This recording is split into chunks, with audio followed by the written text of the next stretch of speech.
I'd like to greet all human beings all around the world with the universal greetings of peace and the blessings of God be with you. It doesn't matter what your political, philosophical, personal, nor religious beliefs may be. Doesn't matter if you're the richest to the poorest person on the face of this earth. Doesn't even matter if you're the proclaimed toughest to the proclaimed weakest person on the face of this earth. It doesn't matter if you're my family, friends, or my proclaimed enemies. It doesn't matter whether you light-skinned or dark-skinned. It doesn't even matter whether you like me, like the way I look, like the way I talk, like the way I walk, like the way I act. It doesn't even matter if you like my YouTube video. It doesn't matter whether you are silent or speaking up. It doesn't matter whether you give me a thumbs up or thumbs down. I still get all of you all the same greetings of peace and the blessings of God be with you. Tonight happened to be Wednesday, April the 1st, 2020. It's about 9:20 p.m. 2020 again and again and again. To me, in my household, and all the people that I communicate with, 2020 is a time of a change. You see, I don't just communicate with black people. I don't just communicate with white or Spanish or Asian or Chinese. I communicate with people all around the world. Not just here in Charleston, Missouri, not just on the west side of Charleston, Missouri, but I communicate with people all around the world. You see, the rich want to stay rich. The poor don't want to stay poor.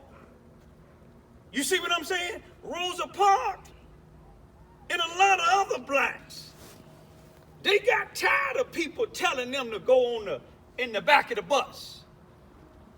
You see, Keith W. or Keith Walker, James Jarrett, Jesse James, whatever he want to call himself, Leonard Corbett,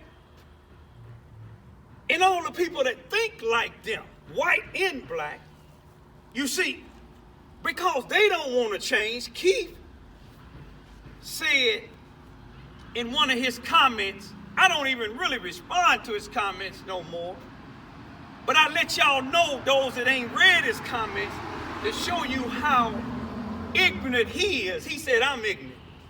Now, he said that when he was little, or when he was young and lived here in Charleston, Missouri, he can go to any park he wanted to.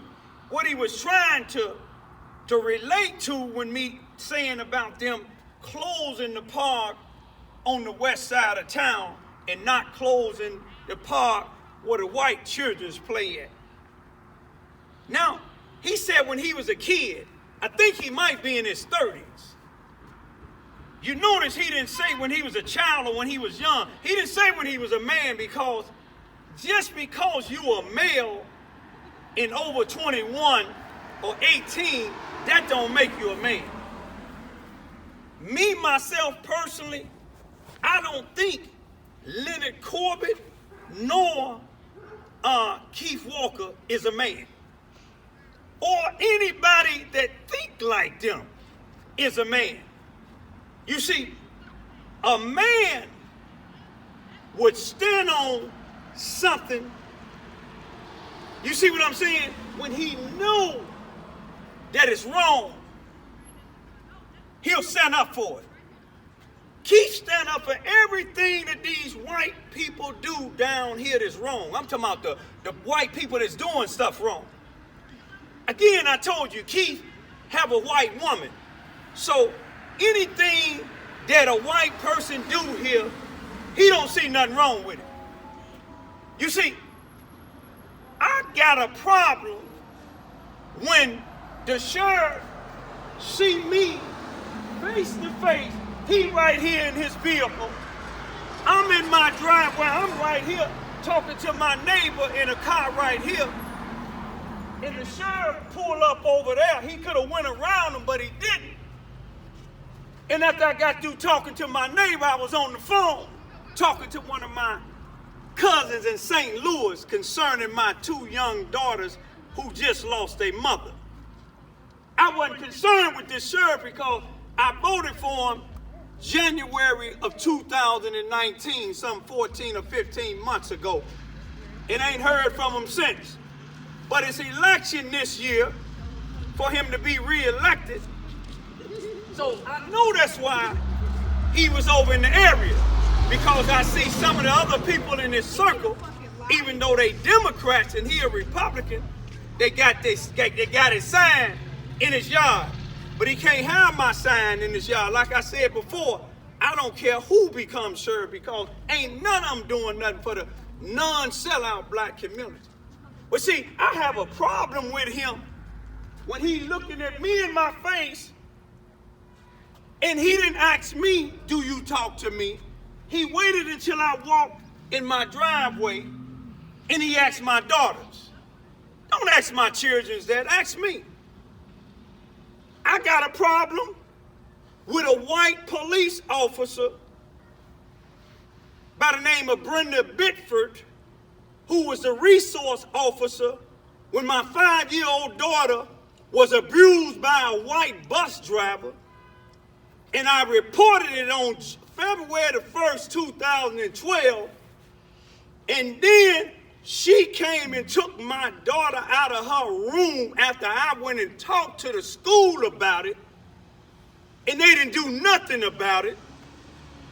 She took my daughter out of her classroom 5 days later, on the 6th of February, and took her in the same office with the same black assistant principal, may rest in peace, who before he passed away, he made his peace with me, told me them white folks made him lie and said a bus driver didn't do nothing to my daughter. You see, I know that it made him lie because I know my 5-year-old daughter know when somebody abused her. You see what I'm saying? But when you going up against some racist white folks, white supremacists, and some coward sellout black Negroes, you can't win. You got to move out of the way and let God handle it. But see, I got a problem with her questioning my daughter, taking my daughter out of her classroom. She already terrified of these white supremacists and these sellout Negroes in the school. Did none of them talk up for her. Not damn black. But let me tell you, I got a problem when she went and got my daughter out of the room and tried to make my daughter say that the bus driver was just trying to help her. She's a lie. You see what I'm saying? She's a lie. She do other black children like this, but these blacks scared to stand up against her. I ain't scared up to stand against her. See, when I talk about whites, keep talking about the Ku Klux Klan coming over here doing something with me. Because his girlfriend is white. See, I got a problem with that. White folks and black folks, my daughters and them, walk into the store and a known rapist in this town, black, asking my daughters, where y'all going? They didn't answer. Then he said, tell your daddy that he got me kicked out of my house. Tell me that. I went up there to where he was at, and I told him to tell me that. And he got to walking away, and he was smart. You see what I'm saying? I got a problem when the police come in my house a little bit after midnight without a warrant or a probable cause, take my 1 and 2 daughters out of my house and give it to their mother, may she rest in peace, took advantage of her addiction, these house sellout Negroes down here that's in the NAACP, that was at Susanna Wesley, that work in the sheriff department, the police department, and 90% of these black and white preachers down there, I got a problem when they took my daughters out of the house. Keith Walker, you coward Negro, I got a problem with that. Because 70 days later, you coward Negro, I found my daughters in the streets, homeless, just made 2 and 3 years old, you house Negro. Now bring your gun down here to Charleston so I can take it and whoop your behind with it, Negro. But let me tell you something. When I got my daughters back, their arm was broke. One of them arm was broke, Keith. Thanks to the Charleston, Missouri Police Department, thanks to the Mississippi County Sheriff Department, thanks to the 33rd Circuit Court here in Charleston, Missouri, thanks to these NAACP present and past, thanks to all them Negroes that work at 700 Elm Street or South William Street, and some of these preachers. See, I got a problem with that. Now, Keith, if you got a problem with it, you come on down. Little Corbett, you got a problem with it, you come on down. And anybody else, I don't care if you the judge here, if you got a problem with what I'm talking about, you judges, y'all know which ones y'all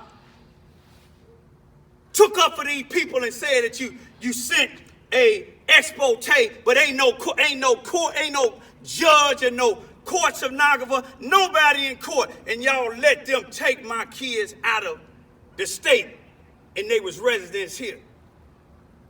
You see, y'all leave my children alone. You white and black. I don't care if you law enforcement officials or not. I don't care if you the judge. I don't care if you Donald Trump. If you got something to say, say it to me. I don't care if you got a badge. I don't care if you got 2 guns. God tell me no weapon formed against me would prosper. Do you think I'm scared to die? I was born ready to die. But I tell you one thing, I don't care who you is. You ever try to take my life, you better be ready to get yours taken. Because I ain't scared to die. I ain't got no weapon. I know how to use these, and I know how to use this. Malcolm X said it good.